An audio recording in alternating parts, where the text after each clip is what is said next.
హాగరు అనే పేరుకున్న అర్థం ఏంటంటే పారిపోవుట. ఏమో చిన్నప్పుడు ఇంట్లో నుంచి పారిపోయిందేమో, అందుకని ఆ పేరు పెట్టారు. బైబిల్లో రాయబడాల. ఆ దినాల్లో అబ్రహాం అనే ఓ పెద్ద ఆసామి ఇంట్లో పనికెత్తిగా వచ్చింది. అమ్మయ్య పర్వాలేదు అని అనుకునే లోపు ఆ తల్లికి ఒక బంపర్ ఆఫర్ వచ్చింది.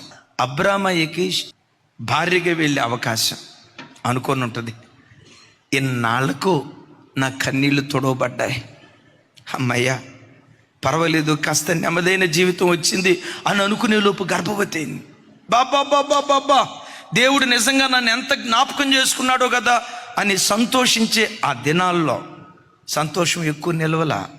ఆవిరైపోయినట్లుగా ఈ జగడగొండి షారాయి హాగరును ఇంటిలో నుంచి తరిమేస్తే ఇప్పుడు అరణ్యానికి వెళ్ళిపోయింది.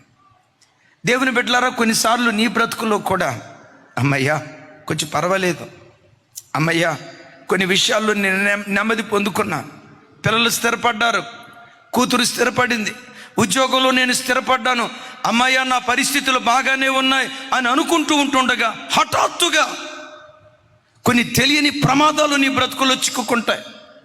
ఇక నా జీవితానికి తిరుగులేదు, నేను నెమ్మదిగా బ్రతుకుతున్నాను అని అనుకుంటున్న క్షణాలలో ఊహించని ఉప్పెన, తెలియని రీతిగా ఆపద హాగరు జీవితంలో సంభవించినట్లుగా నా జీవితంలో కొన్నిసార్లు సంభవిస్తాయి. సరిగ్గా హాగరు జీవితంలో ఇదే జరిగింది. అటు వెళ్ళాలో ఇటు వెళ్ళాలి, ఇటు వెళ్ళాలో అటు వెళ్ళాలో అర్థం కాని పరిస్థితులలో అరణ్యములో హాగరు ఉంటుండగా ఆకాశం నుండి స్వరం వినబడుతుంది. హాగరు, ఎక్కడి నుంచి వచ్చావు, ఎక్కడికి వెళ్తున్నావు? ఇటు అటు చూసింది, ఎటువైపు కనపడలా.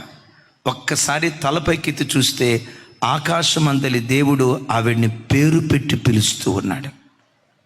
అప్పుడు దేవుడు అంటాడు, నా మాట విని నీ యజమానురాలి ఇంటికి వెళ్ళి ఆమె చేతి క్రింద అణిగి ఉండు అంటాడు.